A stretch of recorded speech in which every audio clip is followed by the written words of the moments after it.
Okay,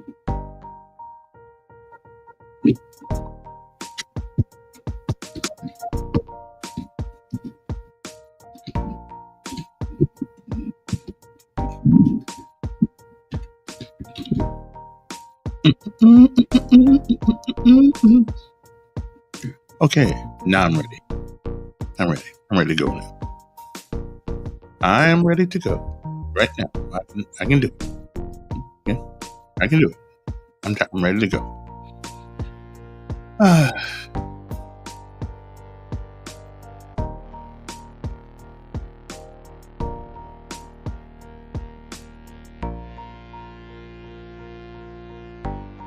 Well, it's time to rise and shine. It's time for everybody to get out of bed this morning.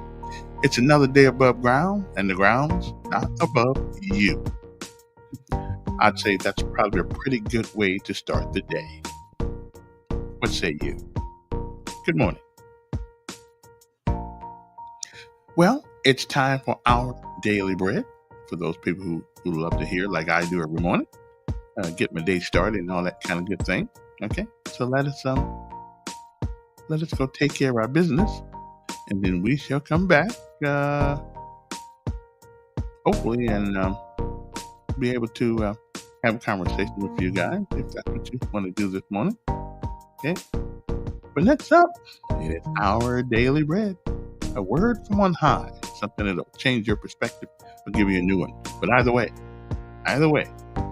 it's good for the soul.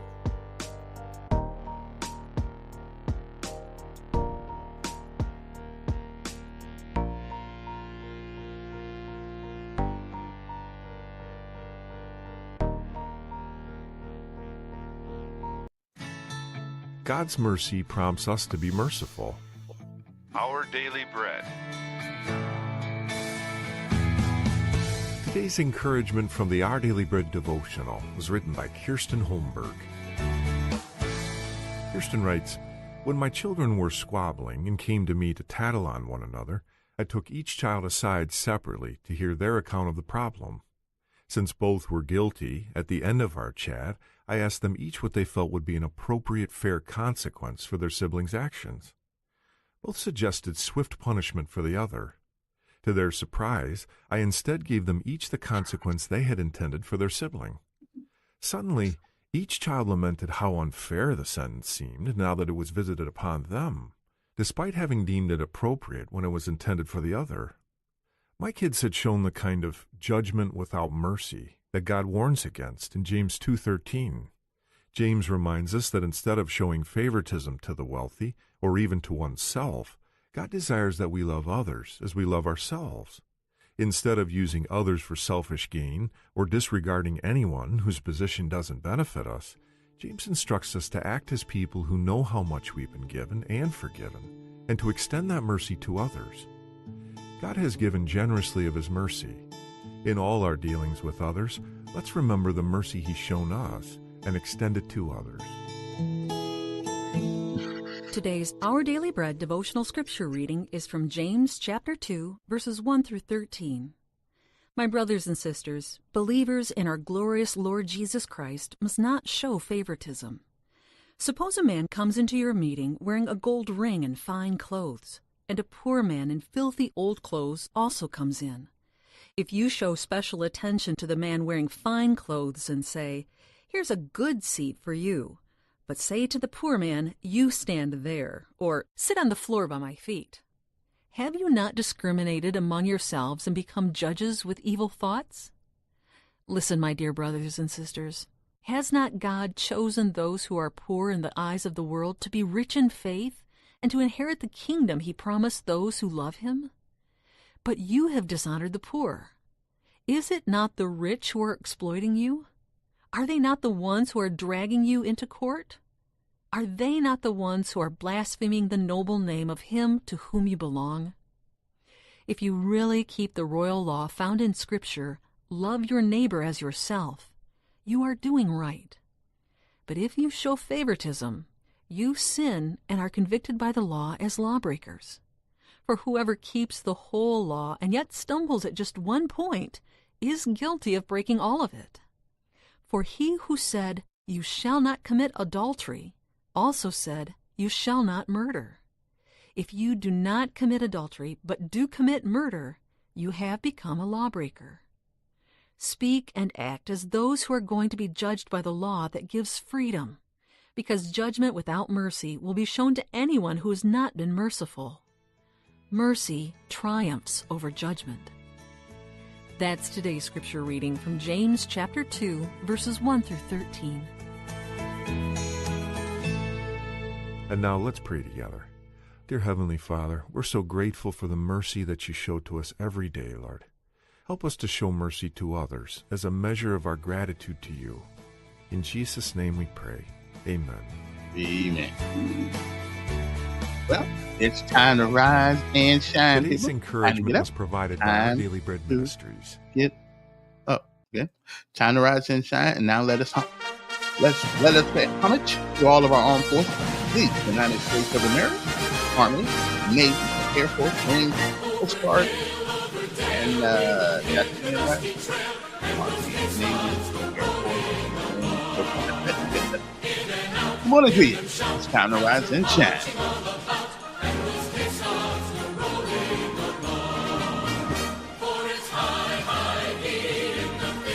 Just in case you didn't know, the United States Marine.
The United States Coast Guard.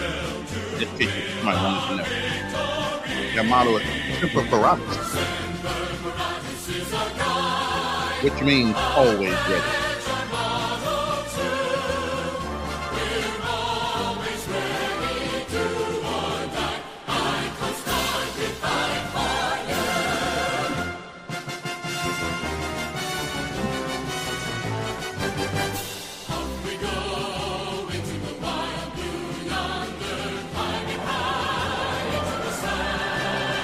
Good morning, everyone. How is it going?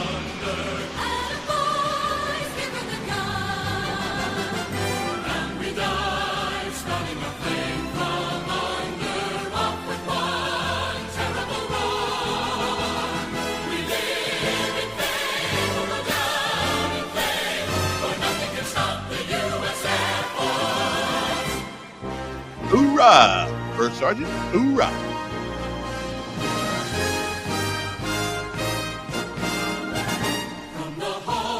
Last but certainly not least, the United States Marine.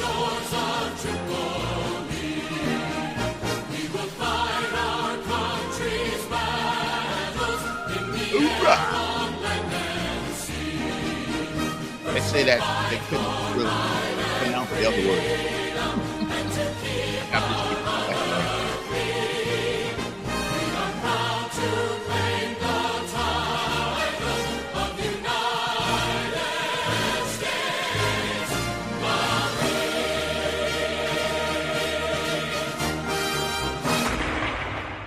Oh yeah, the thing about this, we did that. That's good, but I really don't know what the Army says anymore. I mean, let's see. Let me see. Air Force is aim high.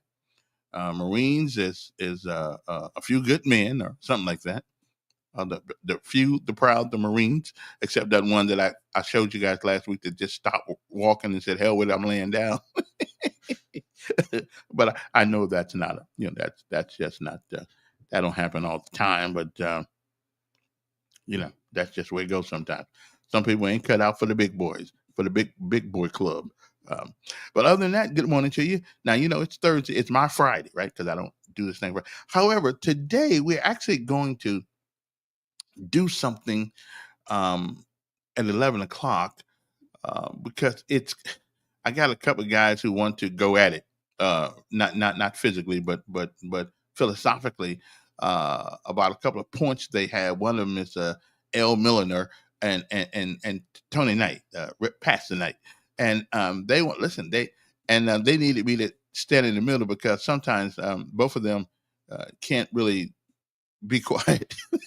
So my job is to handle the microphones, okay? And they're gonna do it in my virtual studio, and we can let other people join the conversation if they want to. But it'll be I think it's about.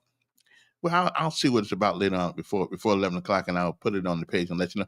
It's going to be like a debate of sorts, and they want to, and Tony don't back down, and El Milliner, he don't back down and take off that ugly hat. I mean, I love this hat. This hat is, I mean, that's an old man's hat, right? That's okay. I'm liking this. Maybe I shouldn't put it all on my face. I should.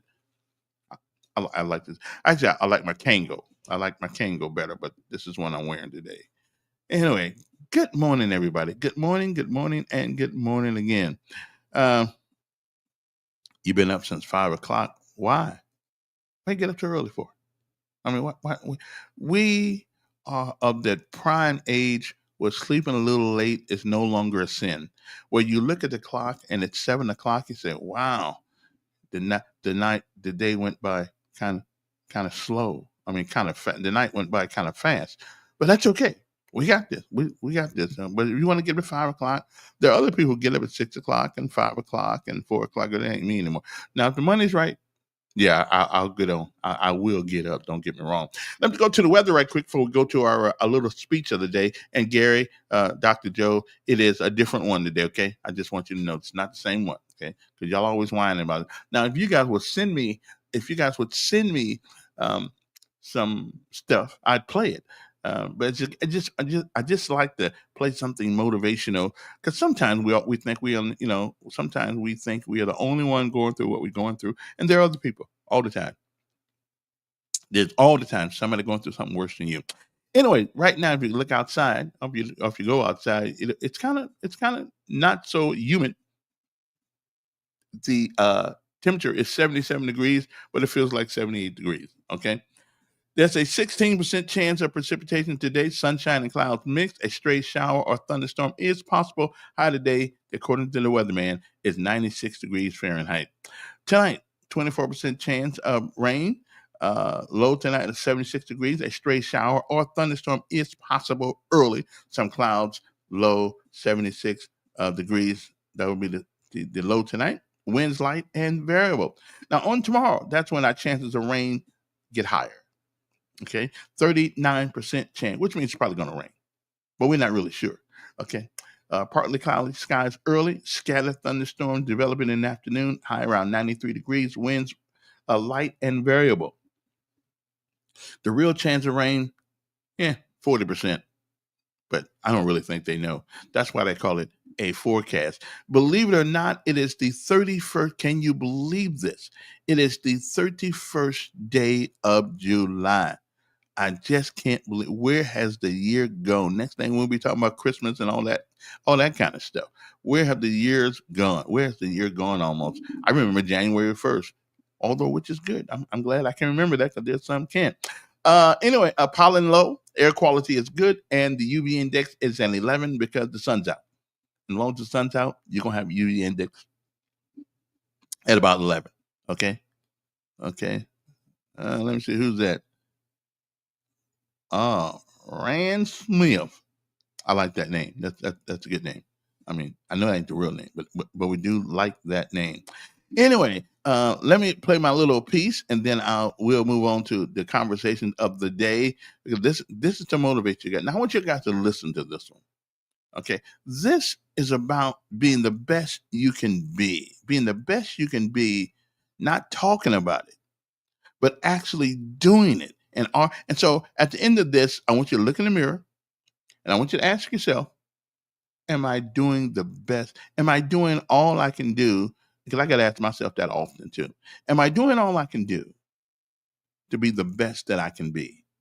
That is a question I believe. I do believe that we all at some point have to ask ourselves this question. Am I being the best I can be? Am I willing to put in the work in order to make things happen? It's good to talk about it. And it's great to talk about. We all think we're doing the best, but then we'll turn around and blame and that's what Democrats are. I don't like Democrats. Okay, a Democrat works 40 hours a week. You work 80. They get upset because you're making more money. Because you're putting in more time. Okay. One guy's got an associate's degree, another guy's got a master's degree. The guy with the associate's degree, so I should be making the same money he is. Well, now he invests more money in his education. I'm not a degree man myself. I don't really care about them, but they do mean something. They mean that you took the time, or at least paid the money, and went a little further. Some people like okra, some don't, so life is good. So let's take our little thing going here, and when we come back, this is called sacrifice, and it is something that most of us have a hard time with. It sacrifice. But in order to get any place, and there's another word for it too, it's called discipline.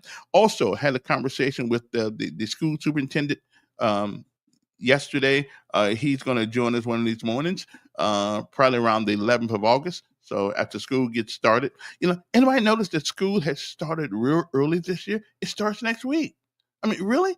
So they didn't get out of school till when did they get out of school? They got out of school at June. I think May the 22nd. May the 22nd. Okay, so June, July.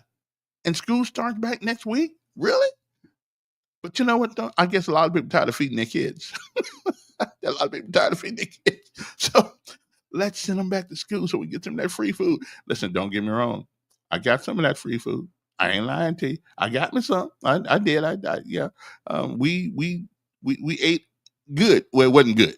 But we did eat because of the free lunch, and we got it. Yeah, I ain't mad at it. I'm not even ashamed. It is better to be full and embarrassed than ashamed and be hungry. That's the way I'm looking at it.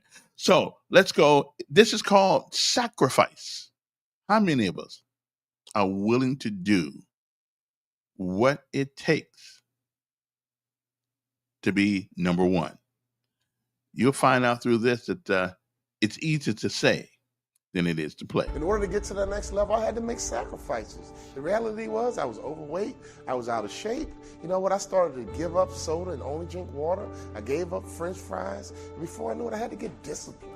So my question for anybody, to get to that next level, what are you willing to sacrifice? What are you willing to give up? Who are you willing to stop hanging around? You know what? I spent a lot of time drinking and hanging out with my boys. I had to give that up. And while they were at the nightclub, while they were at the bar drinking, I got into the stadium. I stole a key from the manager, and at midnight, I would get shots up. At midnight, I would work on my game. And that's the kind of passion, that's the kind of commitment it takes to get to that next level. So as a training and development person, my first question is to make sure, what are you willing to give up? What is your discipline like? What is your work ethic like? Are you just comfortable right now? You got an $80,000 job and you're comfortable. You work on a work queue and you're comfortable. You can't get comfortable. None of us can arrive. None of us can just go through the motions. Our job is to get bigger, stronger, and faster. Our job is to get better. All my clients, at least minimum, got to get 10% better. You can't hang around me and not get better. You can't hang around me and stay the same. Because me staying the same almost ruined my future. By staying the same, I got stuck. And I got inspired that I got to get better. I got to get to this next level. And I'm obsessed with this next level. Now, I'm obsessed with helping you get to your next level. You can't afford to stay the same. I want you to travel. I want you to have a big house. I want you to have a nice car. But most importantly, I want you to get to the top. I want you to have your dreams come true so you can have this feeling that I have. This feeling that I have, nobody can take it away. I know what it feels like to have a hope and a dream and to get it. We're not chasing dreams, we're catching them. What is your dream? What did you stay in front of that classroom in third grade? What did you say to that teacher? What did you tell your mom and your friends? What did you say before you gave up? What did you say before reality became your truth? When did you accept the lie? When did you get comfortable? When did you get off track? When did you stop? When did you quit? I'm here to push you. I'm here to drive you. I'm here to connect with you. When did you give up? When did you talk yourself out of it? I need you to talk yourself back into it. I need you to make sure that you get those notes out. What are your goals? What are your dreams? I'm here to help you. I know you can get there. I know you can get to that next level. No doubt about it. But you got to work, baby. You got to work. You got to rise up early. You got to go to bed late. Let me tell you something. You got to get obsessive. What are you obsessed with? You can't act normal and think you're going to make normal money. You can't act common and think you're going to live in a common house. Any successful person I've ever seen in my life, they are different. They are obsessive. They are uncommon. And if you want to get to that next level, you got to do something different, baby. Because who you are today is not your potential. Who you are today is just a point of reference. Don't you ever confuse your potential with who you are right now. And my job is to be on a mission to help you get to your next level. Oh, I'm not going to let you quit. I'm not going to let you stop. I'm not going to let you have excuses. I'm not going to let you come up with justifications. Because right now, I promise you, you have justified something in your mind, and in your reality, you think it's true. You think it's really true on why you're not where you're supposed to be. Let me tell you something. You need to get to where you're supposed to be. I remember at our high school, the bell would ring, and the principal would come into the hallway. If you were out in the hallway after the bell, he would yell and say, hey, where are you supposed to be, son? Hey, young lady, where are you supposed to be? And all the students would run to class because they knew where they were supposed to be. So can I ask you a question? Where are you supposed to be? Based on your dreams, based on your goals, based on your vision, where are you supposed to be? That night changed my life. My father reminded me of where I was supposed to be. And all of a sudden, I had to become somebody different in order to get to where I'm supposed to be. See, I'm in a transformation business. That's all I'm about. Your next level requires you to transform. You got to think better, you have to execute better, and you have to win better. But it requires transformation. You can't stay the same and get to where you're supposed to be. Your company can't stay the same and get to where it's supposed to be. Our job is to improve. Our job is to get bigger. Our job is to get stronger. Our job is to get faster. Every single year I'm going to push you. Every single year I'm going to drive you until you reach your potential. And you can go back to your class reunion and you can look at your classmates and say, yep, I'm that lawyer I'm supposed to be. I'm that entrepreneur I'm supposed to be. I'm on the global platform doing international business, just like I told you way back when in the 3rd grade. Always get to where you're supposed to be.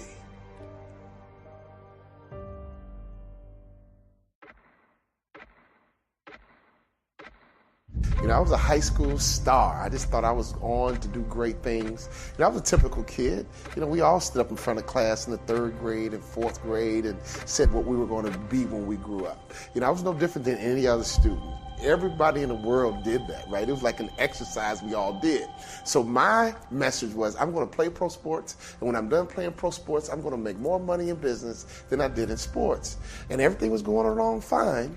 Until when I got to college, I found myself sitting on the bench. A high school stud basically becoming a scrub sitting on the bench. And I'll never forget, all of a sudden I recalibrated my dreams and goals. And my father called me on the phone. This was a turning point. He asked me a question that really changed my life. He said, son, you don't play. Why not? And I gave him what I thought was my truth. I gave him what I thought was my reality, only to find out now it was an excuse. I said, Dad, politics. Dad, it's political. My father said, what? He said, son, if you can help that coach win, you will play. Go back and do what you said you're going to do. And all of a sudden, I got reconnected to that little kid on the inside of me that had dreams and goals of getting to that next level. I went to my coach, and I said, Coach, what do I need to do to play in the NBA? See, in many cases, sometimes we get stuck, we get stagnant, and we lose that fire and that passion because we forgot our vision. We forgot our goals. We forgot our dreams. And all of a sudden, reality takes over. All of a sudden, circumstances take over. Ladies and gentlemen, I'm on a mission to make sure that everybody in this world knows that that next level is waiting for you. You can become that person you wanted to be when you were 10 or 11 and 12. You don't have to let your reality take over and all of a sudden you live this normal life. You don't want to have a normal life. Why have a job and just be normal? Why have a company and just be average? I'm telling you, you should be on a mission to get to that next level. My coach told me what I needed to work on, and ladies and gentlemen, I had to up my game. I had to start working harder, right? I stole a key from a manager and I would go into the arena at midnight and work on my game, work on my left hand, work on my right hand. I got fundamentally sound. All of a sudden, I began to realize that I got to get better. I'm not just good enough. And I began to confuse my potential with who I was at the time. That might be the biggest mistake that people make around the world. They confuse their potential with who I was at the time. People get hired based on their potential, but your work ethic is what's going to make you a vice president. Your work ethic is going to make sure that you become a CEO. Being fundamentally sound in marketing and selling and customer service, I became fundamentally sound and I made it to the NBA. And before I knew it, I got cut because I realized that all I wanted to do was to get there. I had no vision to be an impact player. Ladies and gentlemen, you got the job. But that's not enough. Don't relax. Don't settle. You got to get bigger, stronger, and faster. You got to get better. You got to make sure that your work ethic, getting that job is just the beginning. That's not the end. You want to live your dreams. You want to have your goals. You want to get to that next level, ladies and gentlemen. You want to take trips. You want to have a nice house. You want to have a nice car. You want to know powerful people so your kids can have access and their lives can be easier than yours. You are beginning a legacy, and your job is not just take your career to the next level. Your job is to take your family to the next level so your kids are better positioned than you were. All of a sudden, when my career ended, I had no money coming in. And I was starting over from scratch. But there was a difference. I knew what it took to be the best in the world. I sat down with the speaker, who was a Hall of Fame speaker, and I said, what do I need to do to become a Hall of Fame speaker like you? And at this breakfast, I did not have enough money to pay for it. And he told me what I needed to do to get to the next level. And I did it. So here I am. It's the Hall of Fame induction. And another speaker came up to me and said, you know what? Aren't you excited? You're getting inducted into the Hall of Fame. And I looked her in her eye and I said, you know what, miss, I am very excited. But this time, I expected to be here. This time, I knew exactly what it took to get to that next level. So when I go and speak, I'm all about the next level. When I coach executives, I'm all about the next level. You have to master fundamentals. You have to have a good vision. You have to make sure your mindset is right. You have to make sure you understand how to operate in a team. But most importantly, you have to be accountable. We live a world where people lack accountability. That's why my best-selling book, All But Stink, is so popular. It's how to live your best life and eliminate excuses. Because until any of us own our situation, until we become accountable, we are all crippled by our own excuses that we believe are real. All I want people to know is that they can get 10% better every single year. If we get 10% better every single year, in 5 years, we won't notice you. In 5 years, you won't notice your own bank account. You won't notice your own career. You will get bigger, stronger, and faster. You will get more effective. You will get promoted. You'll drive more revenue. But ladies and gentlemen, next level is about purpose. Next level is about understanding what it takes to get there. I'm on a mission because if I can get to that next level in 2 different industries, I know that I got a message for the whole world. And I have the information that I can teach to make sure that anyone can have that dream come true that they had in their 3rd grade class, that they had in their 4th grade class. Don't give up on your dreams. Don't quit. Don't pick reality. I'm telling you, that dream that you had way back when can become true. And it can become your reality. Sacrifice. How do you get to where you want to go? Where are you supposed to be? We often give up because when we run into hard times or disappointments, Lord knows, I think we've all had some. There isn't a human being out here on this earth that hasn't had a hard time. There isn't a human being that was going left and he should have been going right, was going right when he should have been going left, was doing wrong when he thought he was doing right. you know, uh, and it's important who you listen to. It's important who you listen to. You know? But the most important thing, which is what I don't understand about public schools often, we don't push them to be better. We push them often to exist. And existing is good. It's better than not existing. But we don't really push and that has irked me with the public school system since I have been in this city. I'm hoping the new guy comes on and pushes people. Because the thing about this, and then we're gonna get on something else here, but the thing about this is that athletes, the world of sports, is the only place in our society where college, whether it is junior high school or high school, the coach can do whatever he needs to do to make you the best player he know you can be. It is the only place in the school system where that happens. And the funny thing about it is that the same mentality of being a great football player, like football season's coming up, you need the same mentality of being a good student. You have to be willing to sacrifice. You got to be willing to work early and go to bed late. You have to do that, son. And my son really surprised me that he would do that kind of thing. That's why he knows more about that. That's why he knows more about that stuff called calculus than I do. Because I couldn't figure it out. And one day he brought home a C, and I said, "Well, why you got a C?" He said, "I only got to ask you one question, Dad." I said, "Well, what's that?" Now I didn't know what question was going to be, but I thought it was going to be something crazy, but it wasn't. He said, "Can you do it?" Okay, then. I just shut up. I just let it go. There's just something was not in my wheelhouse, and me and calculus never got along very well. But guess what happened? Guess what happened? The next time he brought it home, he had an A. And so although I didn't know about calculus, but I do know if you can get a C, you can get an A. And that's why I jumped on his case. And now he still thanks me for doing it. I appreciate that. Not a problem. So it's about expectations. Not only is it about what other people expect of you, but it's about what you expect of you. I mean, what do you expect of yourself? What are you willing to sacrifice? Where are you supposed to be rather than where you are? And that's what this whole man. Hey, Top, I'll get to that guy's name. Because I got the whole speech here somewhere, but I'll get his name. Now, a lot of this stuff I get is from TED Talks. If you go to TED Talks,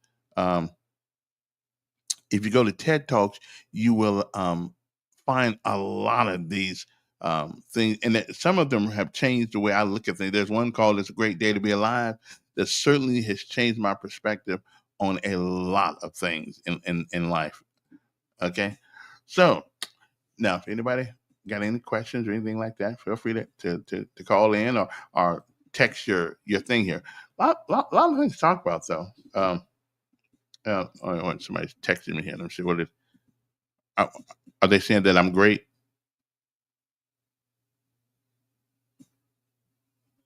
Yeah. And again, some people do to discourage you. I think one of the greatest saying, one of the most worst sayings that I've ever heard a teacher say in school. I got mine. You need to get yours. Why do you think they're there? Seriously, why do you believe they in school? Because they're trying to get theirs too. So we don't care about you got your. We know you got yours because you're the teacher and you're making more money for being here than I am.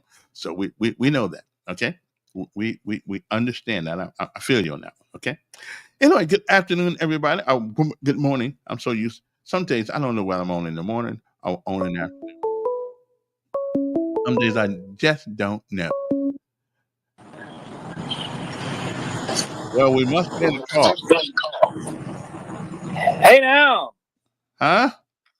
This is Bubba Bukowski. How you doing this morning, Mr. Elton? I'm doing you, Mr. Bukowski. What's on your mind?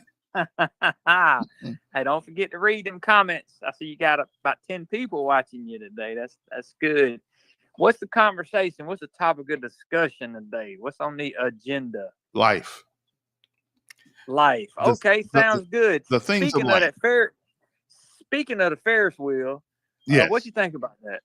Life. Now listen, I'm all for the the whitewater thing.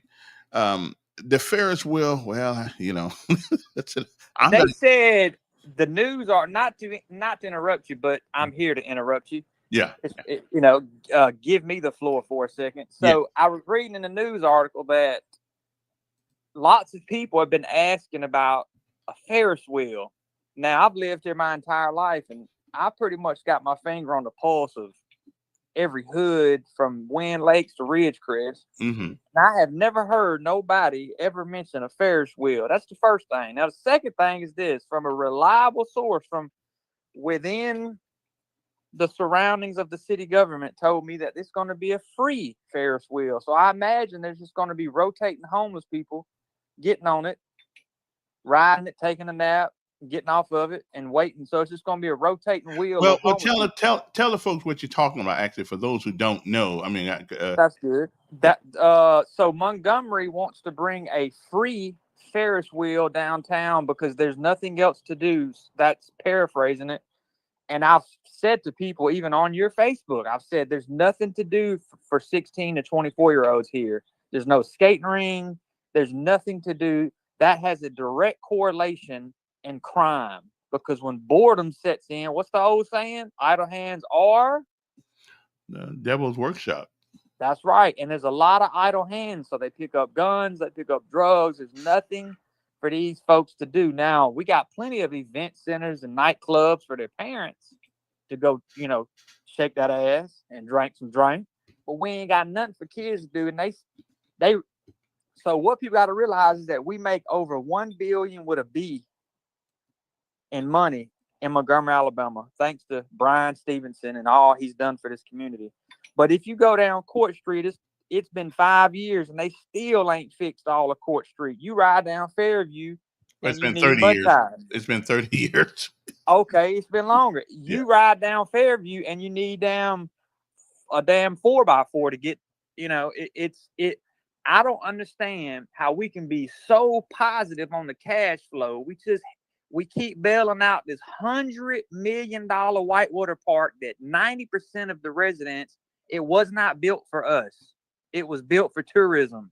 This whole town is built on tourism. We're the broke locals that sell sunshades at the beach. That's who we are. You know how, like, when you go down to the beach and they got them sunglass stands and they got we're those people. We're the broke locals that they overlook because they want to get to the tourism. And that's just a fact. That's not a matter of opinion. That is a fact. We're a tourist city. They don't care nothing about the locals and keeping us happy. They want to keep them tourists happy. Now, would it be a great look for tourism? A Ferris wheel? It'd be magnificent. It would have an aesthetic like no other. But is it what we really want? Not a chance. Not a chance. Nobody I know wants a damn Ferris wheel. Well, I don't know. I've actually never been on one, so I don't. I don't. It's really it blows me away how one person nailed it. They nailed it and said, yes, it is appropriate. Montgomery is a circus. And I said, that is the best. That is it. It's fitting. It's fitting. It is fitting for this city. It is very fitting.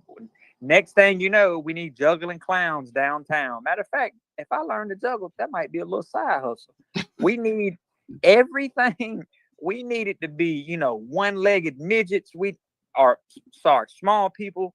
We need the whole circus, because that's what Montgomery is. We are so positive on the cash flow that we keep bailing out this whitewater park.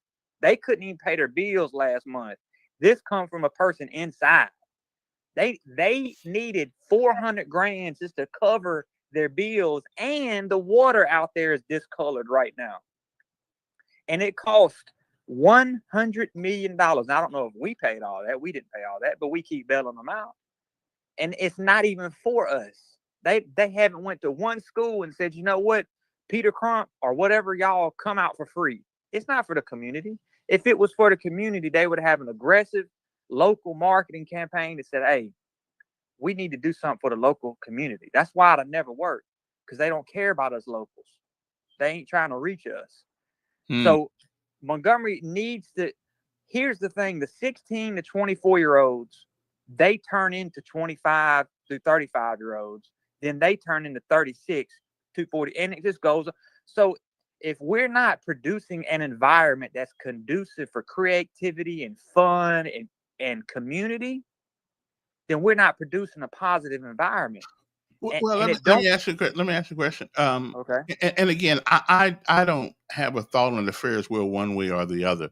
You should have a thought on it. Well, but let me ask you a question. If we getting so much money, $1 billion wait. estimated. If we're getting so much money from the tragedies of the past, then we ought to be worried about the Whitewater Park. It's still something that's good. I mean, we getting all this money, right? That's what everybody keeps telling. Well, we getting $1 billion. Well, show me. Where's it?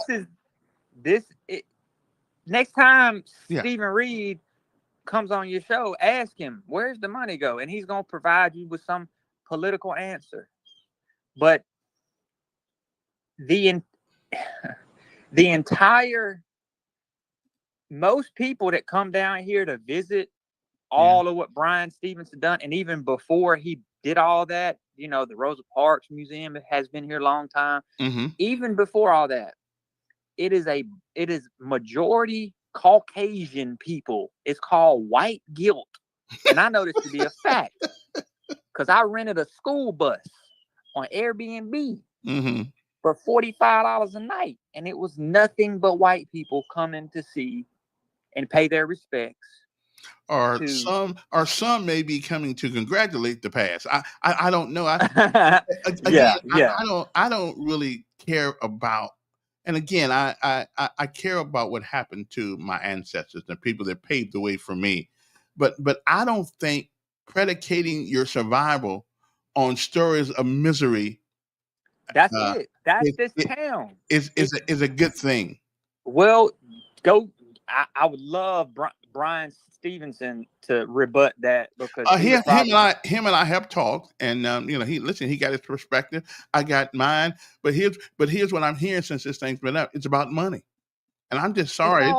It's more than about money, and that's the sad part about this. It's about all I'm hearing is about how much money is bringing to Montgomery. Well, you can't undo that past because somebody's making some money. The best we can do is try to have better relationships. Show me somewhere where the relationships between us was great. Black and white folks in Montgomery. Show me that. I'll go see that one. Man, look. Yeah. I went on a job interview. This is the last thing I'm gonna say, because I know other people is probably hopefully this kicked off the conversation. But somebody told me to get the hook for you. The hook? What do you mean? On stage, when you're on the stage, they want to get you off stage. Oh, hell yeah, because they ready to call in now to rebut my country ass. But listen to me. Yeah. I've lived in Montgomery my whole life. Okay. I love everybody. There ain't a racist hair on my body. And I know that's the first thing racists say. But let me tell you this, Montgomery. Okay. Montgomery is not culturally diverse. I went to Prattville for a job interview, and and it was my first time really in a long time going up there and just sort of sitting down in an Arby's or Zaxby's or any restaurant. I even went into the thrift store, and I was like, damn, I see white people, Asian people, black people. It ain't like this in Montgomery. And I don't like nowhere that ain't diverse. You know what I mean? It's just, I don't, if your church is all black, that's not a good church. If your church is all white, that ain't a good church.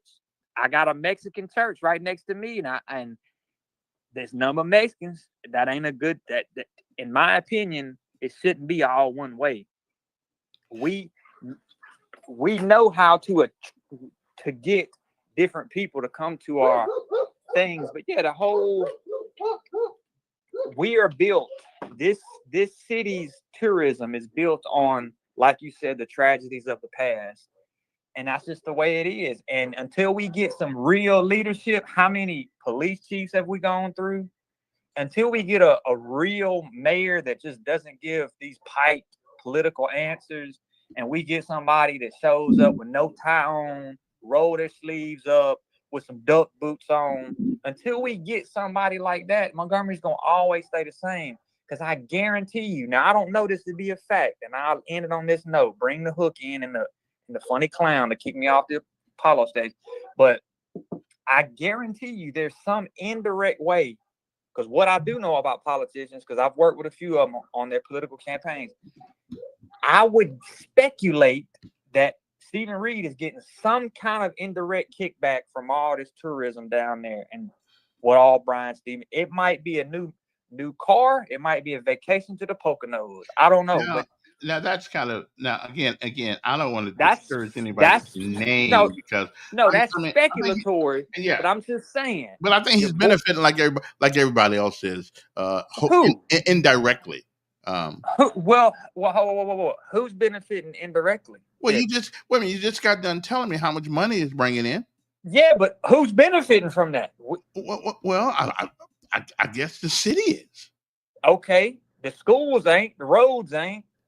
All I see. Wait a minute. The roads are. The road. You seem like a serial complainer, because the roads. No.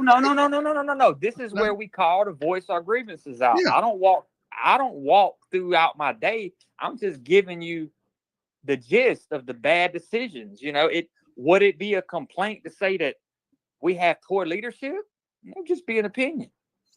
Okay. And it depends on, and again, it depends on if you were the mayor of the city of Montgomery, somebody would be complaining about you. 100%. Yeah. So, now, if I was the mayor, I would be out in these neighborhoods. I would be out riding with the cops. I would hire on my own dime a camera crew to follow me around, so I would be totally transparent. They would see me when I'm smoking a blunt. They would see me when I'm filing some paperwork. They would see every freaking thing. But this mayor, he lives two lives, and the Charles Lee tapes expose that. Your boy talks one way to his constituents and another way to his homies. Will I be correct into saying that you just don't like the mayor? I have nothing against him personally. Really? No, I don't know him from a can of pickles. I just know that he's just a placeholder. He's not a dynamic mayor. He's not like got spunk. You know what I mean? He's just a political person that's in there. He's just in there. Now you do realize there is another mayoral race coming up in 2027. Yes, hopefully I can get 300 signatures, and I can run just to make a mockery out of it and get all that free WSFA press. So like Jamel Brown. Yes, 100% like 100% like Jamel Brown. He does it just to get the free press. Yeah. So okay. But anyways, thank you. Have a good day. And this is Bubba Bogowski signing out. Okay. I appreciate you. Okay, that's cool. Right. Well, I know the mayor's ears are probably burning, and somebody probably told him about this and anything. But listen, I think the guy does a okay job. Do I agree with everything? No. I wish they'd stop talking about public school, because they have no authority on public school. There's nothing they can do except write them a check. But that won't make school better. Okay, so I'm hoping, and my hopes are really high. We'll be talking to the superintendent on the 11th of August. My hopes are really high that he is going to make a difference. Somebody's finally coming here to make a difference. And what we have found in this, and I got a friend who said this: nobody does anything differently. Okay, nobody does everybody goes in the office around here, and all they do is continue the same practices and the same policies that the guy before them. That's why nothing ever changes. What we need, that's why I'm running in 27 for city council. I'm running. I'm just let everybody know I'm running. I'm going to run for it. Because we need somebody to do something different than what everybody does. And what all everybody does is give us a bunch of promises that they can't fulfill. What you ought to say as a city council candidate, I'm going to try to get my other city council people and the mayor to collaborate with me, to agree with me that this is a just cause. But when you say when you start your campaign off about well, that's not going to because I can't do nothing without the rest of us. Okay, the rest of us for the Festivus. Okay, that's what we need to. This is why nothing ever changes, because until you can get and another thing too, we always say that it is a 5-4. Well, no, it isn't. It's 4-1. Okay, that's our number to call it. It's 4-1 because all you have to do, 4 people on the dark side of town, all they got to do is convince one person on the light side of town.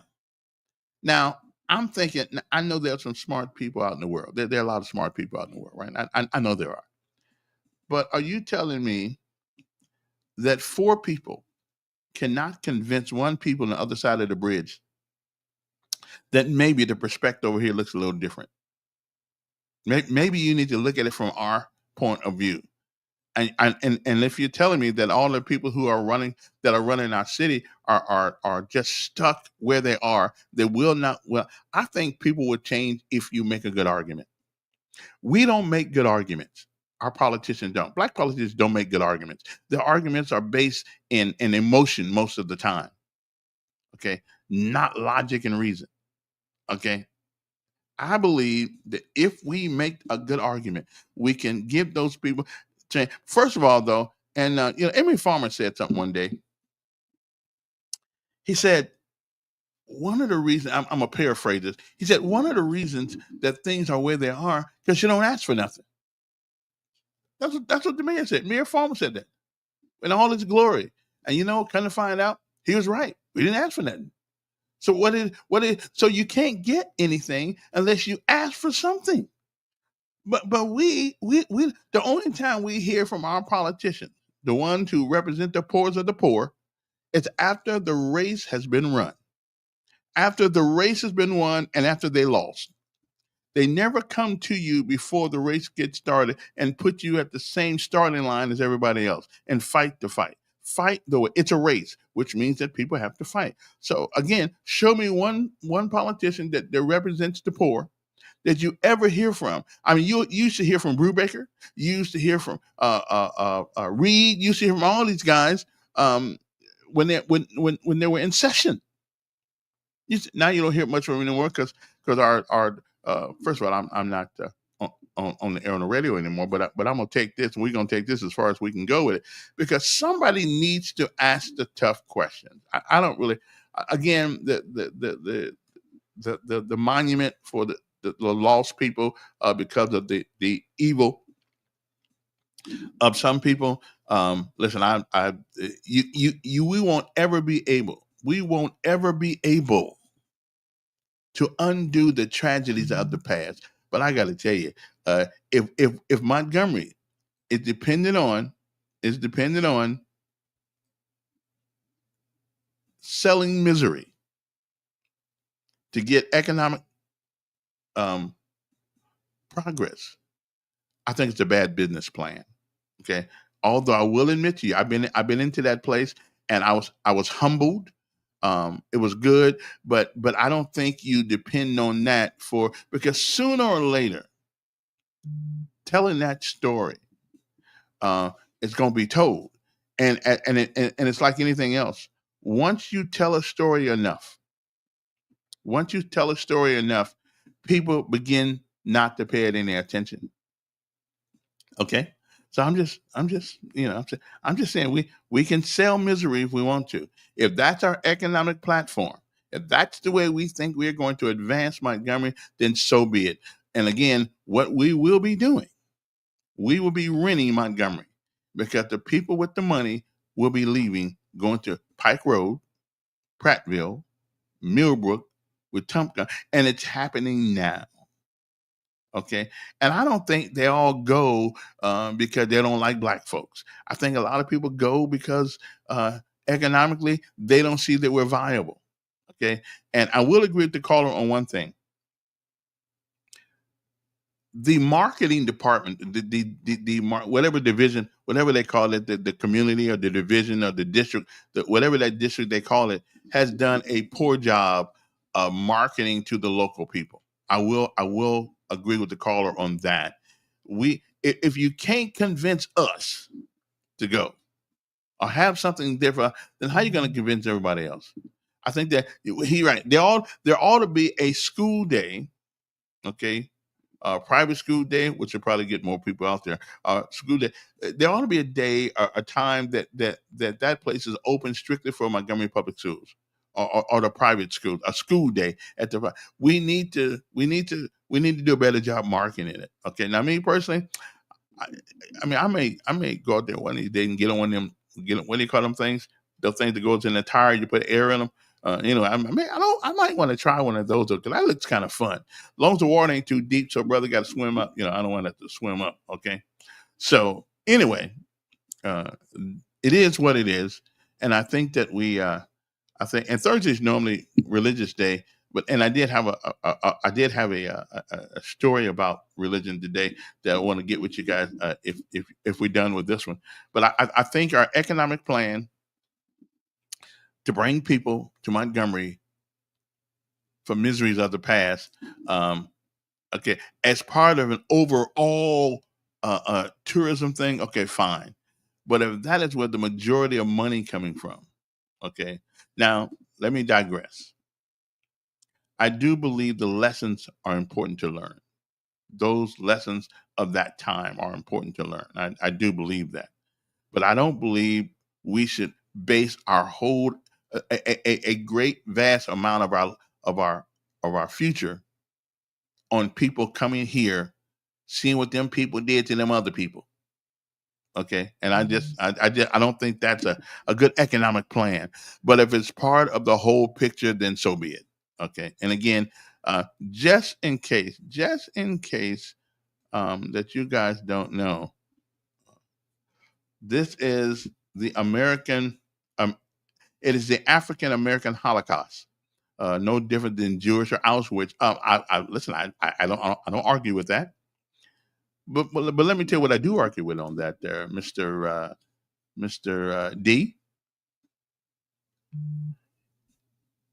Show me where we are benefiting as a people. The only people killing black folks today is other black folks. Show me where it is an upwardly mobile move to rise us up from where we are to where we want to be. I mean, show me that. The Jewish people have taken their tragedy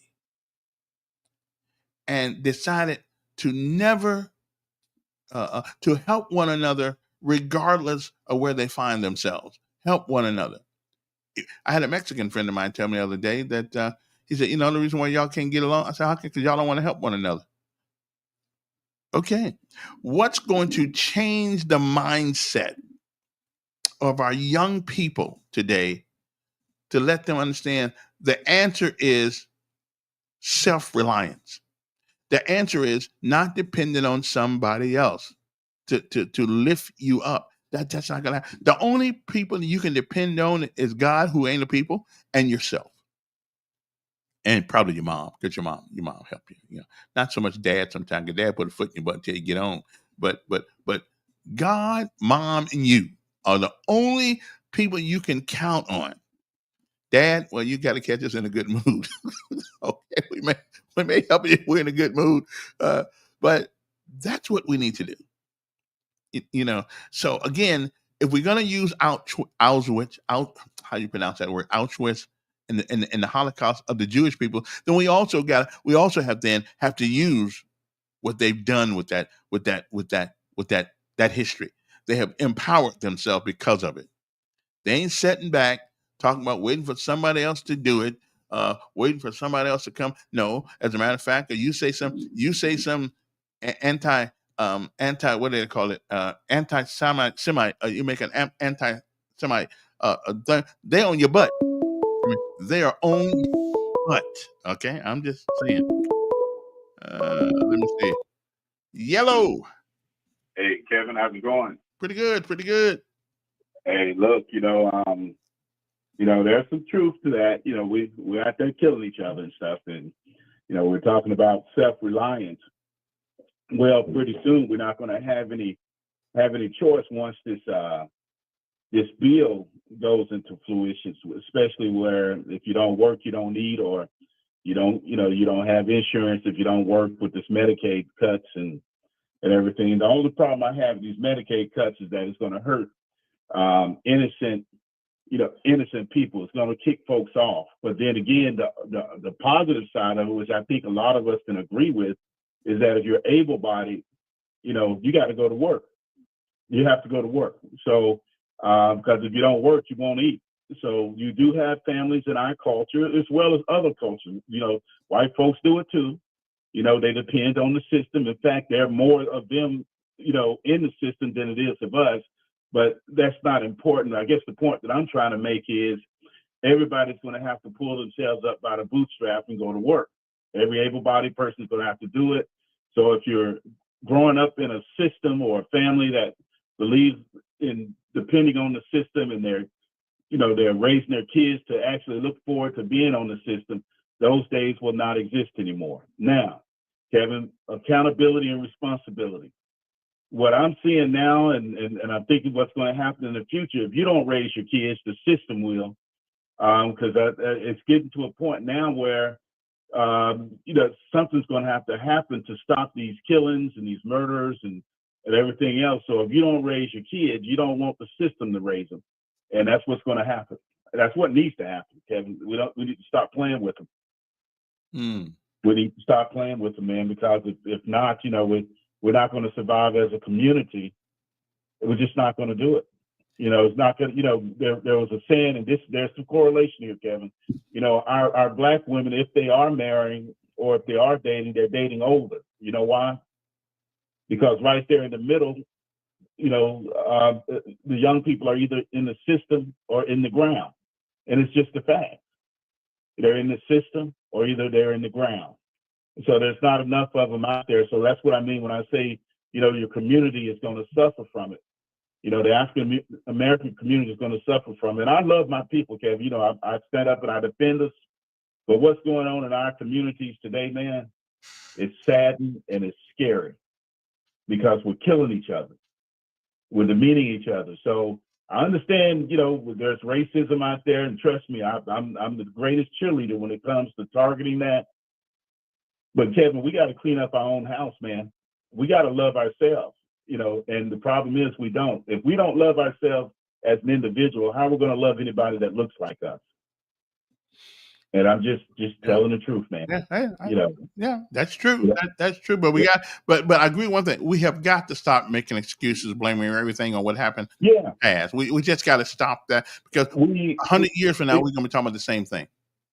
It has its place. History has its place, Kevin. And everybody that hears me on the radio and on the air, they know how I love my people. History has its place, and I think we don't need to forget it. But at the end of the day, right now, here and now, we got to deal with what we got to deal with. We can, it's convenient to use those excuses, but we're in an urgent situation, man. Yeah. I mean, every day we're killing each other. We're putting young people in the ground. Older folks our age, we're living. If we're dying of natural causes, or maybe causes not so natural, but it brought up on our own self, But these kids are killing each other. They totally disregard for life. If they don't care about their life, they're not going to care about yours. And to go out and put yourself in harm's way like that, and you're not getting paid, you're not getting a medal for it. There's nothing heroic about it. You're just going out there spending your life knowing that you can lose it at any time over some BS. If they don't care about their lives, they're not going to care about yours. And that's just the way it is, Kevin. It's just the way it is, man. Appreciate it. If you want to give us a call, and we have this conversation all the time, the entertainment industry has been like poison to our communities. It is. They have taken the most depraved individuals and made them heroes, made them celebrities. Okay. And you want to talk about what's happened to us? Yeah, our hero. We used to have groups like the Four Top, the Stylistics, the Shy Lights, people, Jerry Butler, people who did great things, who made good music. Now is your mama's a hoe, your daddy went along with her, and it's crazy. We got people now being killed because they wrote a rap song that another rapper didn't like. Okay, it's something's wrong in time and space. Now here's another guy making another excuse.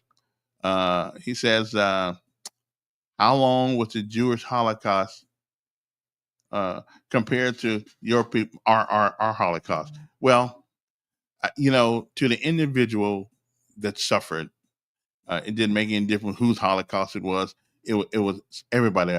Mankind has always been terrible to mankind. We've always wanted to manage the lower group, and the higher group sits on top. We've always wanted to do that. Our question, I can't go back that far. My life started in 1957. Anything coming forward from that, I've been part of. But the rest of it, I'm only going by what I hear in books, what I see in movies.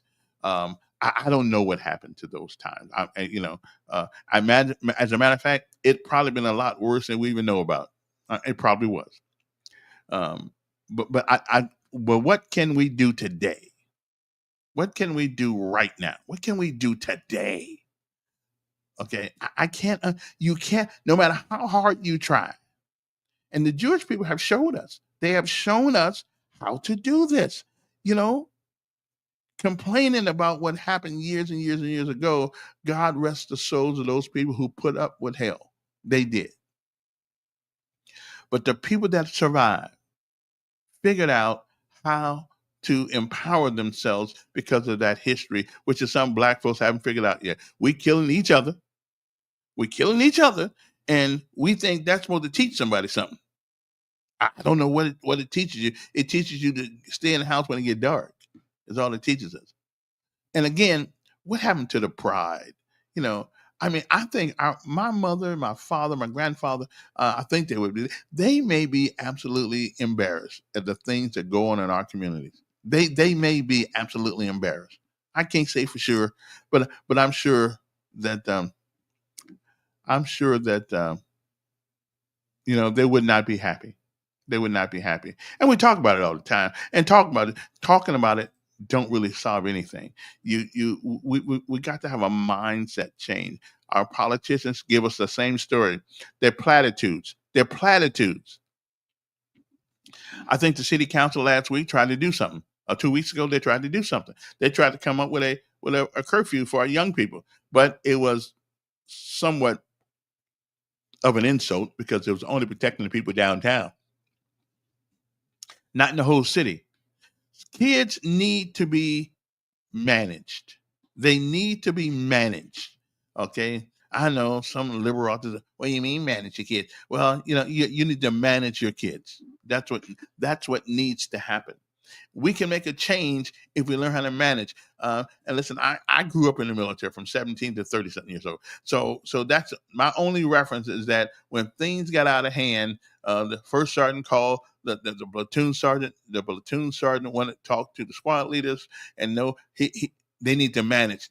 We have to manage people. And so we do a bad job of managing people. Okay. We just do. The things we accept in our communities, it doesn't make no difference. And here's a tough one. We have the answers. We are the answers to the questions we ask. We are. We're the answer to the question that we ask. But it's going to take a different mindset. That's all I can tell you. And I've been here 34 years, almost 35 years next year, and it just hasn't. I'm hearing the same things now that I did back in '91. Same thing. What are we going to do about it? That's great. First of all, the first thing we do is stop letting our kids run the schools. Okay, stop letting the kids run the school. Stop making excuses for the lack of excellence. Stop giving everybody a designation of ADHD. Boys have always been boys. They will always be boys. You can't change them. We got this thing called testosterone. You can't change boys by giving them an ADHD and giving them drugs. What you can do is watch the manifestation of what happens to putting our kids on all these drugs as we go along. Okay?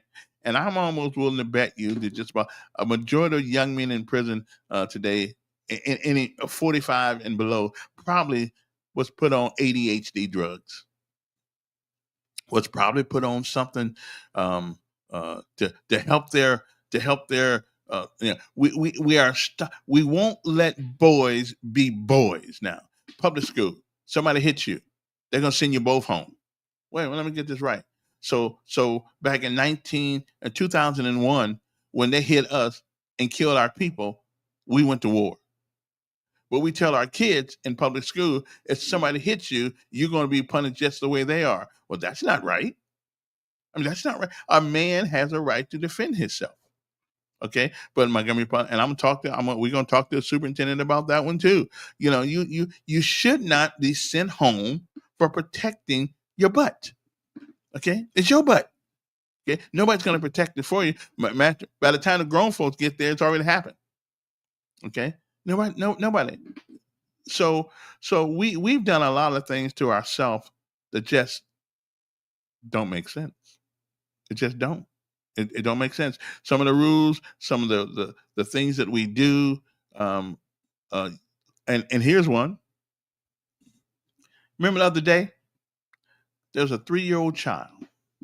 I think it was Huntsville or Birmingham, where it was. 3-year-old child gets left in the car by a grown person, and the child dies. Now, me personally, I and she said she didn't mean to, but she was in that store, okay, for hours. And this is out of Birmingham. New details are emerging about a 3-year-old boy's death after he was allegedly left in a hot car. Okay, and here's another thing: by a Department of Human Resources contract worker. Okay, it's a 3-year-old child died inside a hot car. Authorities say KJ was found alone inside a hot vehicle that was parked at a home in the 1500 block of Penn Tree Drive. He was left in the car for 5 hours. 5 hours. And this person worked with the Department of Health and Human Resources. The people who are charged with looking out after kids from parents who suck at it, suck too. She sucked too. I mean, I just don't believe that a man or a woman can leave a child in a car for 5 hours and forget the child is there. I don't care what anybody says. Now, she probably didn't want the child to die, but evidently she's in the wrong business. Okay, she should never ever be allowed to work with kids ever again. Okay, and there ought to be penance to pay for what happened. I don't know what that penance is. You can't bring that child back. I don't think she probably didn't go out there on purpose to do it, but it happened anyway. Okay. I mean, what do you think is going to happen if you leave a child in the car for 5 hours? I'm just thinking about this for 1 second. What do you believe is going to happen if you leave a child in a hot car for 5 hours? Now, if she is a representative of our public school system, she must be. I ain't just talking about here. I'm talking about in Birmingham, because you don't really think anything's going to happen to a child if you leave me in the car for 5 hours in a hot car? You really don't think that nothing? I mean, really? But anyway, we have got to do better. We have got to understand the pursuit of excellence is not just a saying. It is not just a cliche. We need to do this. Me too. I suck sometimes. I don't work as hard as I ought to work. Starting today, though, I'm gonna get back on it. Because sometimes we just need to be reminded. We just need to be reminded that where we go, where we are, is because of who we are and what we do. Okay, that's all I'm saying. We sometimes and another thing, somebody said the Jewish people wasn't killing themselves. They haven't been killing themselves. That surely haven't. They haven't. They've over the centuries, they've had enough people kill them. They don't need to do it themselves. And if we want to celebrate the passage, then we ought to be like the Jews. The Jews don't kill each other. And they had enough of that with somebody else trying to do it. Okay. And how long was the Jewish Holocaust? Well, it was long enough for them not to sit there and want to kill each other. And if our Holocaust was longer, then what the hell is wrong with us? Okay. Jamal, what's wrong with us? Really, we ought to be taking what we learned from them, okay, and do what they do. Somebody wants to say, if you want to be like me, then you need to do what I do. I think that's what Denzel Washington said in one of his speeches. If you want to get the things I have, live the life that I do, then you must do what I do. And he said one of the first things he does is thank God for all the things that he has. He don't go around killing people. I don't think he does that. But anyway, so much for that. I actually had something else I want to talk about today, and I think I'm going to get to it now because it is Thursday, and it's so let me take a little break, and when we're going to come back, what I want to talk about is why men don't find inviting. Okay. Yo. Yeah, Jews killed each other, Kevin, in Chicago, and also up north when they had these big gangs on the Al Capone days. They had Jewish gangs, so they were killing each other, and they were killing each other badly. Along with the Italians, you had your Jewish gangs back in those days too.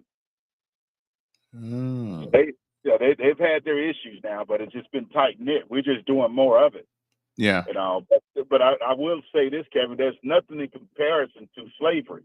So the Holocaust, yeah, that's one thing, but slavery lasted 300 and some odd years. So there's no comparison. You had some people that rather died than to go through what they went through as slaves. Mm. So there's no comparison to the Holocaust. And then I want to also say something else too, Kevin. The Jewish people here in America got reparation. They got paid. The government gave them money. And you can research that. I think the thing that upsets us the most is that we were promised reparations and we didn't get it. 40 acres and a mule. But the Jewish population, they got money. I don't know if you realize that or not. Well, I don't know. Jewish people got reparations from America. All I know is that the Japanese did because we interned them during World War II. Right, but the Jewish got money. I don't know what they called it, but they definitely got money because of the atrocities that they faced. They were given starter money, and also, I keep hearing people say that, and I've asked a bunch of people that, and they said that's not true. So where do we get that? True, okay, but give me a reference. Tell me where I can find this at. Okay, at 1945, when the war ended, you had the Jews that was actually allowed to come into America. Okay.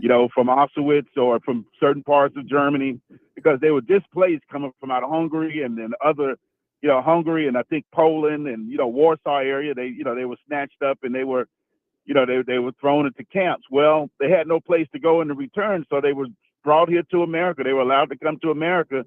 And they were actually given money. And I thought that was kind of strange, being that we were right out of a Great Depression and all, but we found a way to give them money, to give them starter money in order to aid them. Well, again, I wish somebody would show me the proof of that. I mean, I'm not saying, I don't know if it happened or not. Google it.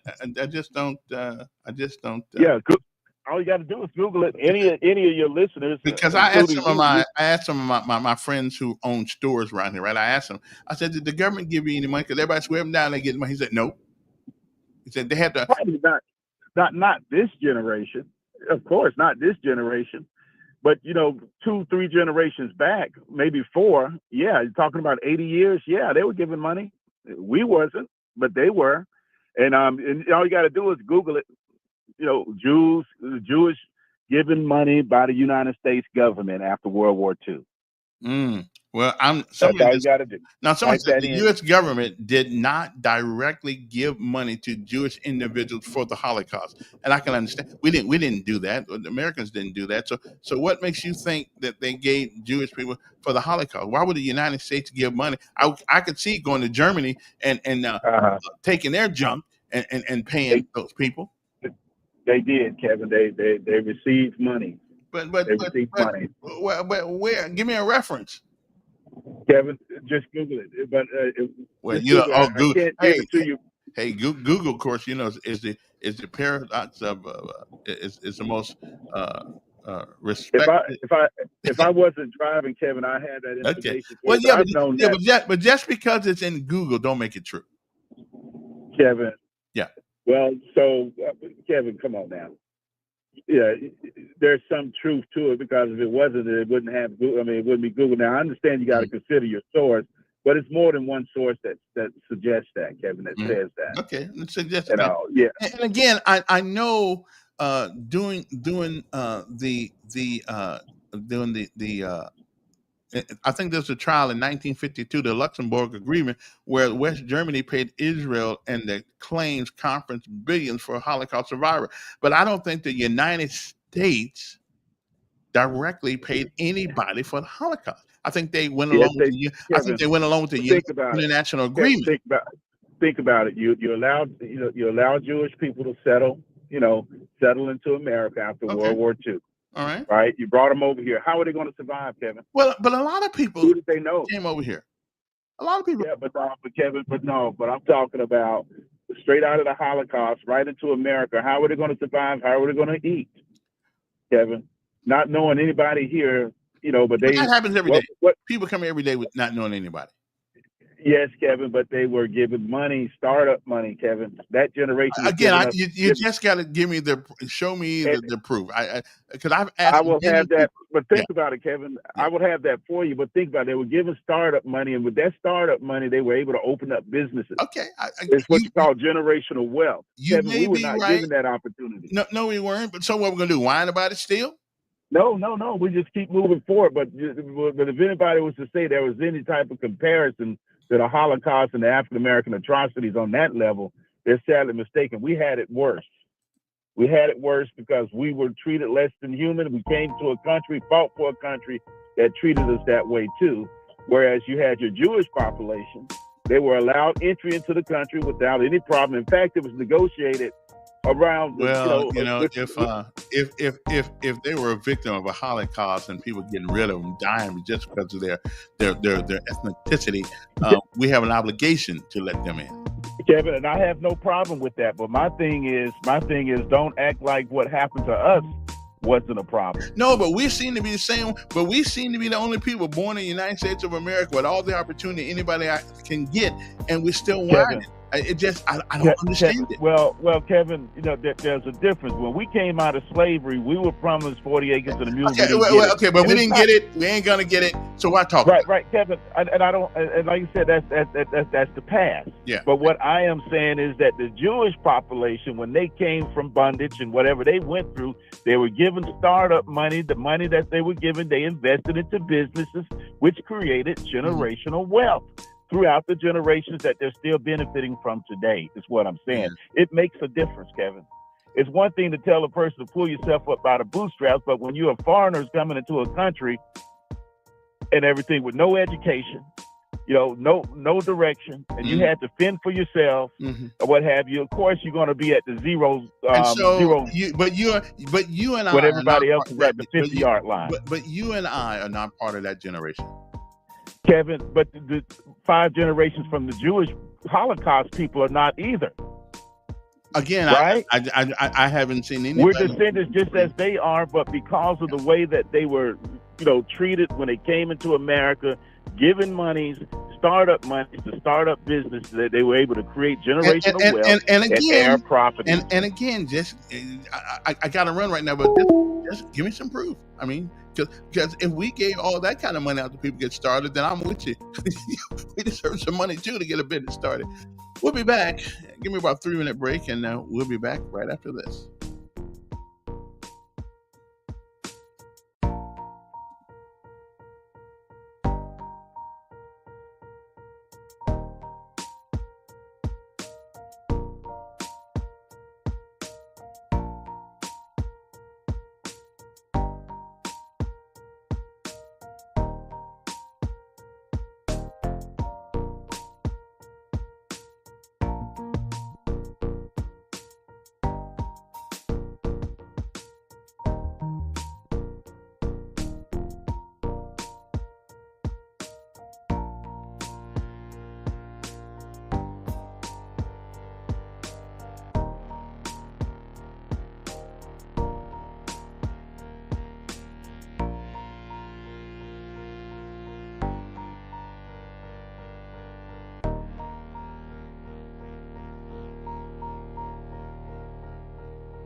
For the cause. All right. On to another, because every time you get on this one, it never ends. I just think that people have to understand that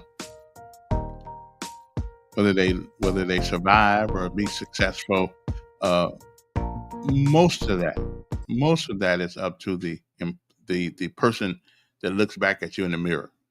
Okay. It does. I mean, most of it. Some people work harder than other people.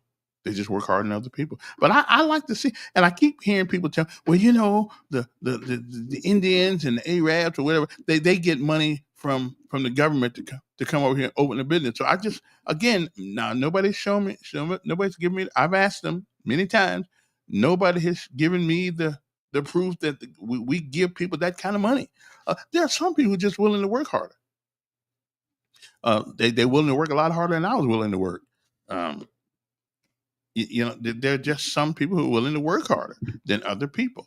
But anyway, now my last half hour, okay, because I meant to do this. I meant to do this as the first.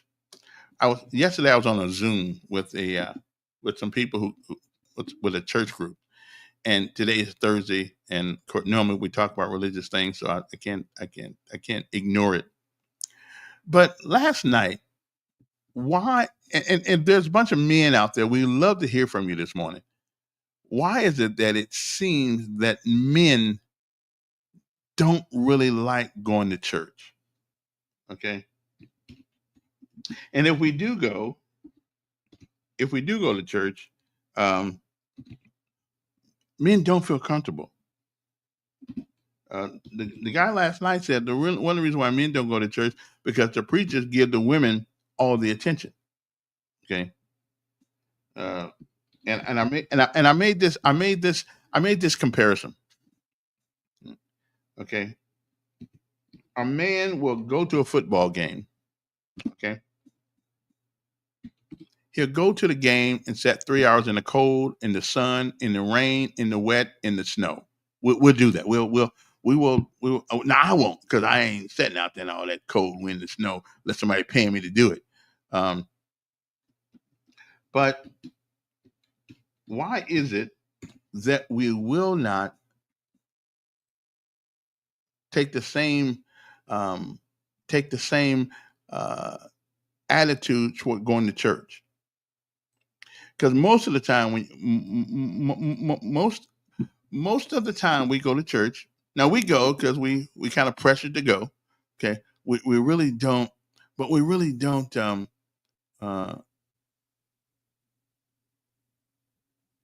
We really don't understand. And so here's what I told them, and here's what I suggested. I think one of the reasons why men like to be challenged. We like to be challenged. I don't want to come there, sit there, put my money in the plate, and blah blah blah, and listen to the preacher say the same thing they've always been saying for years. Especially if you've been going to church for some years, okay. But then last night something came up that was interesting.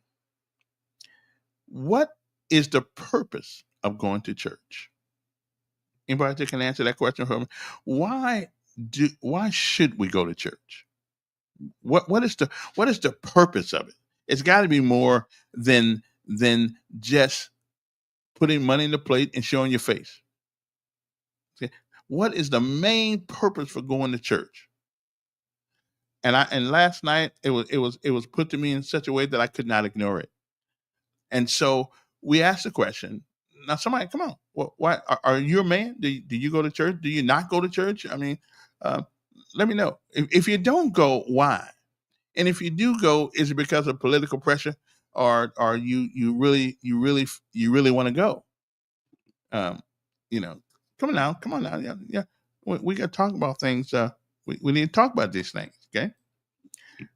Because for some reason, in the hood, we got more churches per capita than any other group of people in this country, and we got more violence, more murders, more thievery, more crime. So evidently, having a bunch of churches in your community, it's not really doing us a whole bunch of good. It's not really doing us a whole bunch of good. As a matter of fact, if you go down to the jailhouse right now and you ask most people, all the crooks in there, most of them, how many of y'all believe in God? Just about everybody raised their hand. Okay, so that don't. So why is it that a man is willing to sit in the cold and watch a football game and pay for it? He's paying to be cold, except unless you got one of those stadiums where people where an enclosed stadium. I don't think we got too many. Most of the stadiums are outside, aren't they? I think they are. So why don't men go to church? If you're a man out there and you don't go to church, tell me why. Or if you are a man, why do you go to church? Okay, now somebody says the purpose. Okay, let me hear this. The purpose to go to church is to seek God, give God praise, hear a word, and for spiritual growth.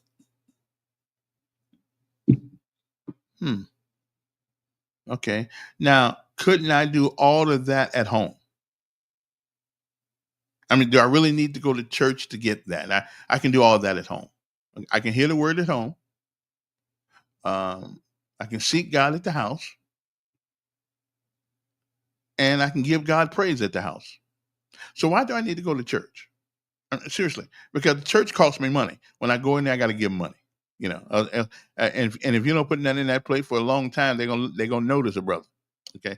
So although I think you're on the right track, you off just a little bit. But yeah. Do you go to church, Big C? Do you go to church? Why do men not really like going to church? And the one man last night said that because preachers in churches give the women more authority than they give the men. Well, that's only because I guess more women go to church than men, and therefore they're going to have I would assume most of the offices in church it will be women, because they show up. I think they're more dedicated to the task at hand that they want to do. Okay. Randy, what Randy says, no, you cannot do it at home. Well, tell me why not? I mean, why can't you? Why can't you do all those things that the writer wrote at home? Why do I need to go to church?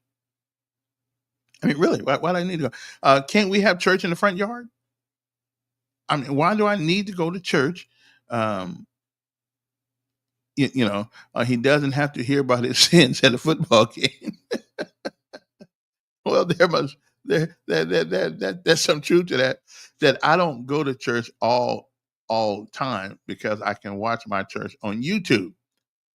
The thing COVID has you're right, because since COVID, watching church online has become normal now. It's become normal. But why should we go to church? Okay, what they said. Well, church. We go to church to identify each other and to build each other up as a church family. Again, why do you need to go to that church? We got Zoom now. You can watch church at home, and y'all can get together on the phone and help each other out and talk about your problems and everything like this. I mean, why do we need to go to church? Okay. Well, from a man's perspective, and what is the purpose of church? Because you can do all these things without going to church, and it's only for men. It's only for men. Women have I think women have a deeper and connection with the Spirit of God than men do. That's because we think we're tough. We think we think we know a lot of things that we don't know. We think we can. We don't need everybody else to make it sometimes. Okay. To give God praise and help the preacher shout. Yeah. At the end of his sermon in a Black Baptist church.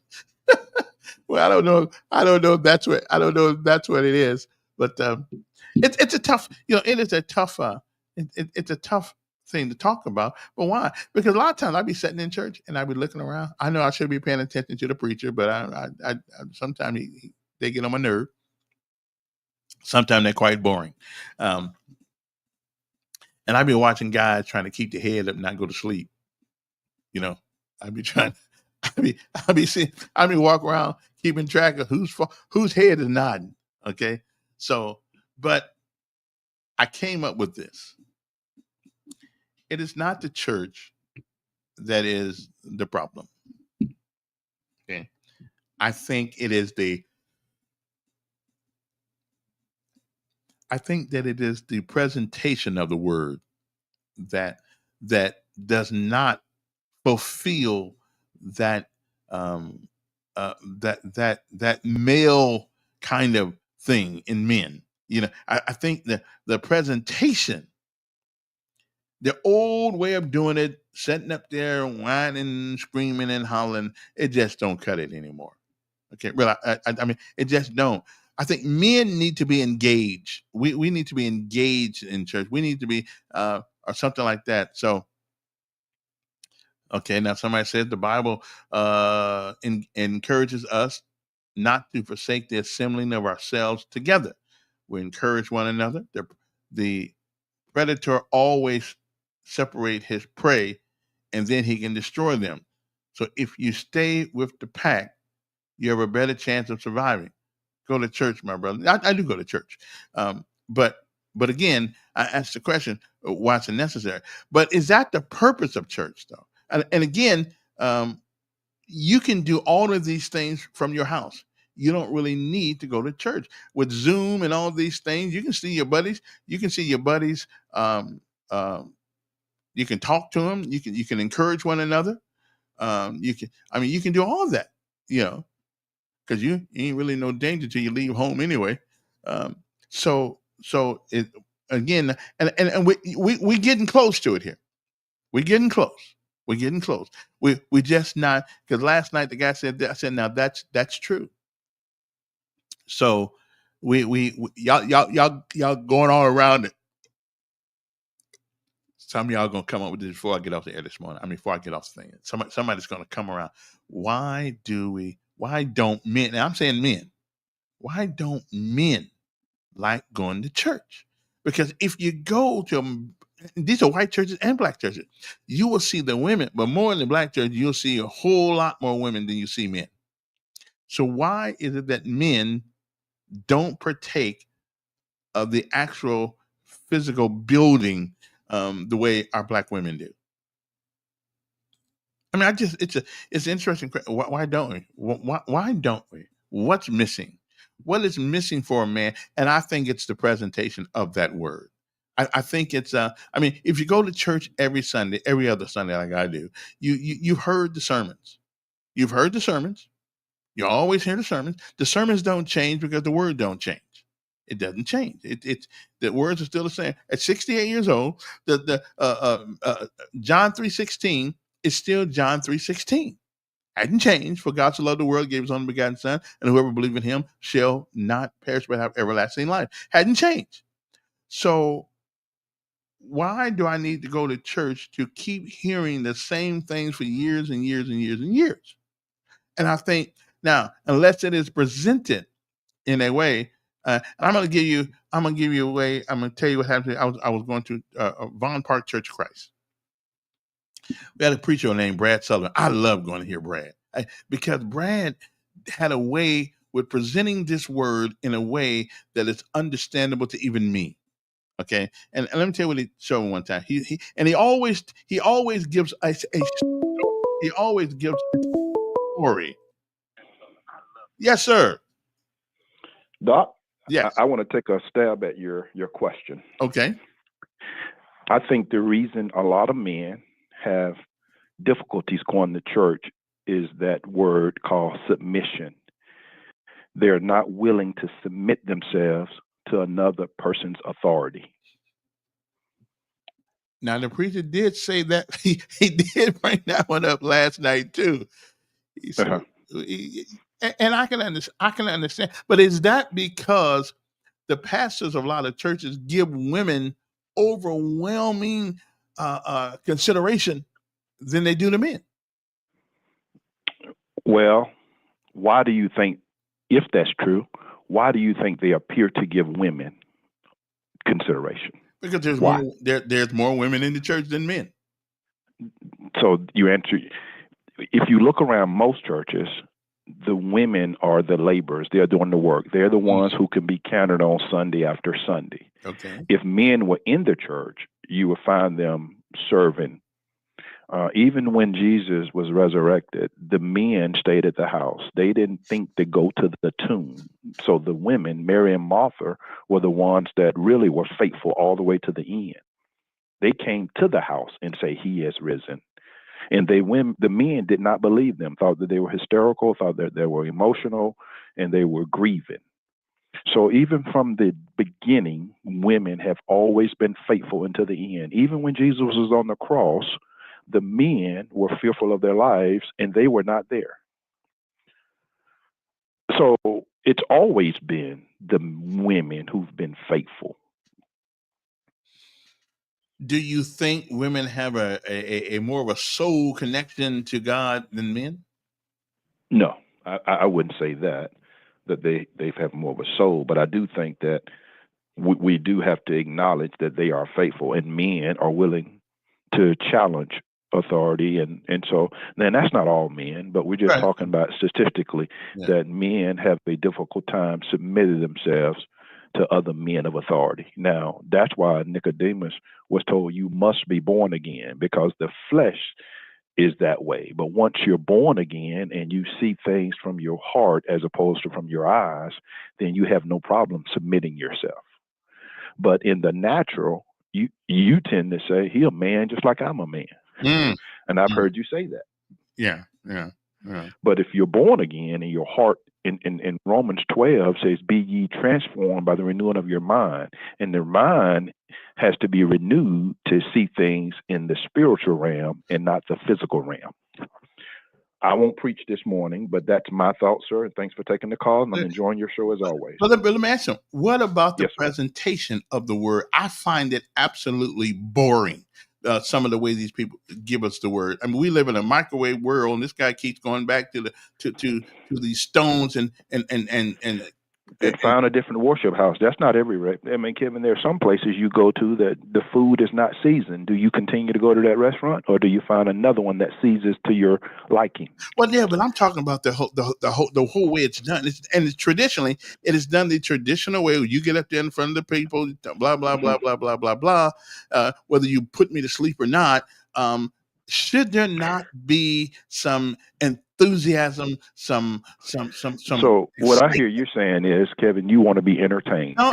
So, wait. No, that's what you're saying. No. You're saying that I want to go and I want a show. No. That's what people say when they cannot answer my question. I don't need to be entertained because I don't have to come there to be entertained. I can go to the club wherever I want to go, stay at home. But when I come this is what I challenge you. Come to New Home Mount Meigs on Sunday morning, 8 a.m. or 10 a.m. That's 11015 Jones Road. I know where it and is. There, come and then tell me if you did not receive substance in a way that you stayed engaged. Because there are people that make excuses. I went to see the Shakespeare play, The Wizard of Oz. Okay. It was a phenomenal play. Kept your attention the whole time. Okay. But there were people that were sitting in the same row asleep. Well, okay. Well, you make a point there. I mean, it was a phenomenal play from start to finish with Dorothy and Toto and the lion, but there were people in the same row asleep. So let me you can't say that because the pastor is not delivering a word that some people will sleep. Let me give you this example, then I'll let you go. I was in church one day with Brad, and he told us a story about how you can make a difference sometimes, and you don't even know it by living by the pillars of faith. And he said there were people in Germany who were made to make bombs. And these bombs were going into the guns that shot down airplanes, okay? The howitzers and all that thing. I forgot what they call them guns, but they're big ones. Well, one day, somebody got shot, a plane, and this is a true story. A shell hit his plane, but what the people down on Earth did when they made the bomb together, they took out the dynamite, they took out the powder, so it would not blow up once it hit something. Okay, so what he showed was they may not know who they was going to help, who they were going to be a blessing to, but on that moment, those people in that airplane, because the plane didn't get blown up by the shell, it merely stuck in the skin of the aircraft until they landed. People made a difference without even knowing who they were helping by trying to do their best to do no harm, or they were doing. In other words, it was such an interesting story that it captivated my attention because that's something I can deal with. If Moses got on top of the mountain and said, "Somebody bring me my Cadillac," everybody down the bottom of the mountain looking like you're crazy. What the world is a Cadillac? I think sometimes we get away from now with too much of what happened then, with the verbiage, with the verbiage. I think men, give me something that I can relate to. Well, Kevin, when Jesus spoke, he taught in parables. Yeah, and the reason I like that part too. I like that part. So when he talked, but when he talked to fishermen, he talked about fish because that's what they understood. Yeah. But when he talked to farmers, he talked about farming because that's what they understood. So he talked to people in an area that they could. So when you use the analogy of Moses talking about a Cadillac, well, if he was talking to people that understood that, then he may have used that parable. So what I'm saying is that when people are teaching, they teach with all different methods. And when I was an instructor, they taught us sometimes you have to teach auditory because some people learn by listening. Some people taught with kinesthetics, teaching, and then some people were visual. So you had to have stuff up on the screen. Your audience learning different ways. Some people doodle the whole time on the paper while somebody is teaching because they're not interested because it's auditory. But if you gave them a handout, so what I'm telling you is that when people are delivering, they're delivering with an audience that receives in different ways. Now, so because this analogy that talked about the aircraft and the barn and that attracted you because that was entertaining to you. To somebody else, they may have dozed off. Well, okay. I So yes. so I just it's don't different. like. It's different audience. Yeah. So the Bible says, "One man planteth, another man watereth, but God will give the increase." All our job is to continue to plant, continue to sow seeds, brother. We don't know what ground is in. Is it in stony ground, thorny ground? Is it in good soil? Just keep casting seeds. Let Him do the watering and let Him do the increase. So I always enjoy you. Yeah, go ahead. let me ask one. So you don't believe that the pastor, or whoever church it is, has an obligation to present that word in a way that can be uh, uh, understood and appreciated by just about anybody in the room? I think he or she, that's their aim when they stand and deliver. They're not going there to try to talk in the King James, how it thou it and stuff. They're trying to deliver it so plain that a babe can understand it. They're not intentionally trying to put their audience to sleep, sir. They're doing the best they can with what they have. Some are very eloquent in delivering the word. Some are challenging. That's why they pray and say, God, let this word fall on fertile ground and let you be glorified. Okay. Some days they have a better way of delivering it than others. Oh, okay. But they're not intentionally trying to put their whole audience to sleep. Yeah. Okay. I love that. True. They're doing the best they can what they have. Have you ever fell asleep? No, sir. Okay. I have not. In your whole, I have not. In your whole life going to church, you never fell asleep? In boot camp. In boot camp, because in boot camp we went to church to get away from the drill instructors, and we slept the whole service. I understand that one. Yeah.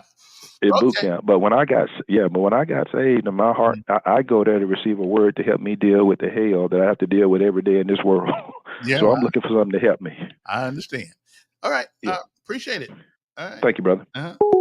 Interesting. Well, I don't have my day is up, but it's an interesting commentary. I don't know. I'm kind of I'm partial to I said parabolic. I'm partial to learning by parable. I like that. Give me something that I understand simply, and then let me get technical later. Okay, like what's one of the parables? God helps those who help themselves. That's not in the Bible, but the principle is, the principle is do unto others as you have them do unto you. And now tell me how to do that. How to do to others as they do unto me. So I'm just one of those guys that I listen, and depending on which Bible you're using at the time, the preacher talking for one Bible, and I'm looking at another Bible, and I'm trying to figure out where he at, and I'm in the same book he in. So I don't know. There are a lot of dynamics there that I can't solve. But I would agree with Mr. D that I don't think they go to church on purposely to put me to sleep. I don't think they do. Okay. Sometimes, I never go to sleep because I don't want everybody looking at me. So I stay awake. I don't never go to sleep in church. Okay. I just don't do that. But sometimes I be thinking about it. Anyway, well, I gotta go. It's been an interesting day. Interesting 2 hours here. I'm going to replay this later on today. So y'all want to get in and tell your friends, whatever the case may be, please do it. Don't forget on my YouTube page, my YouTube channel, Elfman0557. You want to go there if you don't have Facebook. We'll see you when we see you. Have a great day. And remember, it is not the fall that makes you strong. It is getting up every time you do. We'll see you.